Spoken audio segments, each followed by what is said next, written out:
And one of the great things about human species is that we have this remarkable organ, the brain. La tête dans le cerveau. Biologie, cervelle, synapses, neurosciences, physique. The human brain really is the most unique gift of our species.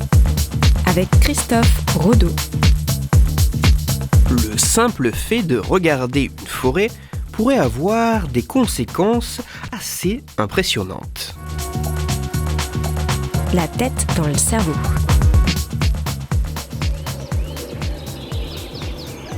Après une promenade en forêt, vous vous êtes peut-être senti plus détendu, plus à l'aise. En d'autres termes, vous vous êtes senti apaisé. Mais d'où peut bien provenir cette sensation ? Des travaux scientifiques ont mis en évidence que la présence de certaines molécules dans l'air des forêts ou l'écoute de bruits de la nature et de chants d'oiseaux pouvait être corrélée avec des effets physiologiques sur notre organisme. Certes, mais plus que cela, plus que ces odeurs, plus que ces sons spécifiques, serait-il possible que la forêt puisse en elle-même également cacher des éléments visuels stimulant directement notre cerveau, modifiant notre fonctionnement cérébral et nous apaisant.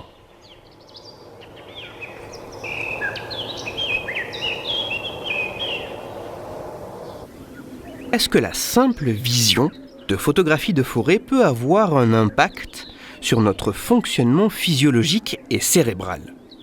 Afin de répondre à cette question, des chercheurs japonais de l'université Chiba ont mené une expérience assez simple publiée en 2018.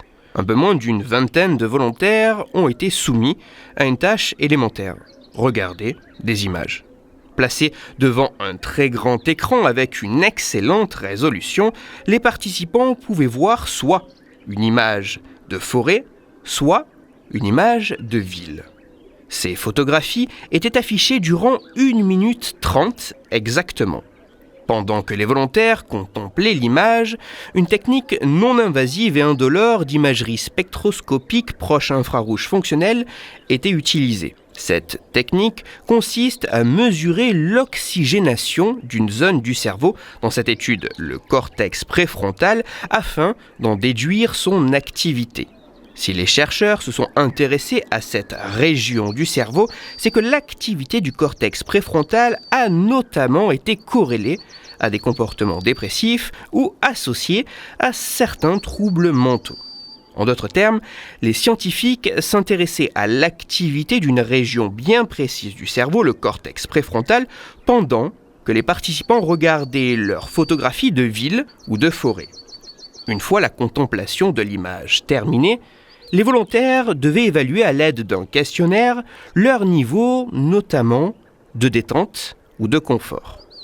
Tous les participants ont passé 2 fois l'expérience afin de regarder les 2 types d'images, mais dans un ordre différent afin de ne pas biaiser l'étude.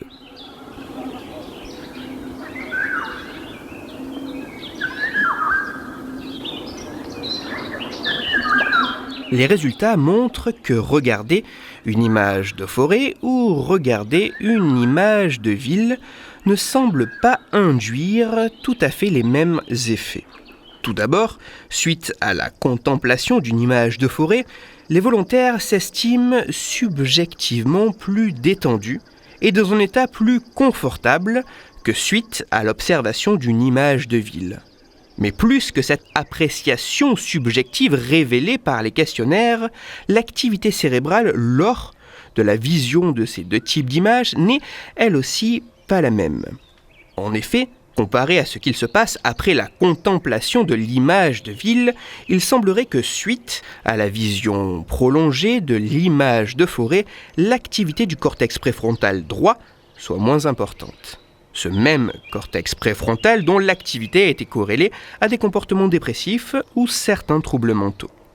Ainsi, oui, il semblerait que seulement regarder des images de forêt puisse avoir un impact assez particulier sur subjectivement l'état ressenti, mais aussi l'activité cérébrale. D'autres recherches devront s'assurer que de tels résultats peuvent être reproduits afin de consolider les conclusions de cette étude. Ces autres travaux devront également s'évertuer à essayer de clarifier quelle peut être l'origine des effets mesurés. Car bien qu'il semble que la seule présence d'informations visuelles stimulant notre cerveau d'une manière singulière puisse causer ces modifications, tout ceci pourrait également être le fruit d'une construction culturelle que nous partageons et qui associe la nature au calme.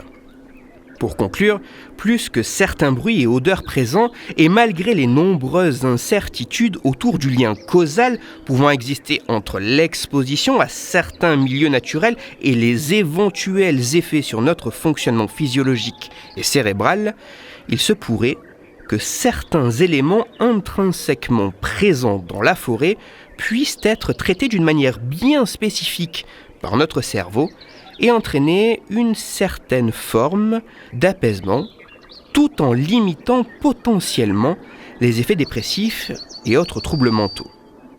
Maintenant, vous regarderez peut-être différemment la belle image de nature qui vous sert de fond d'écran. Toutes les références de ma chronique se trouveront sur mon site, Cerveau en argot. Et pour approfondir la chronique d'aujourd'hui, je vous renvoie vers un article disponible gratuitement sur Internet. Cet article a pour titre « Les bonnes ondes de la nature ». Il est écrit par Alix Kosker et il est à lire sur le site cerveau et psycho.fr. Pour discuter science et cerveau, vous pouvez me retrouver sur Twitter, @Christophe_Rodo, R-O-D-O, sur la page Facebook de La Tête dans le Cerveau et sur mon blog Cerveau en argot.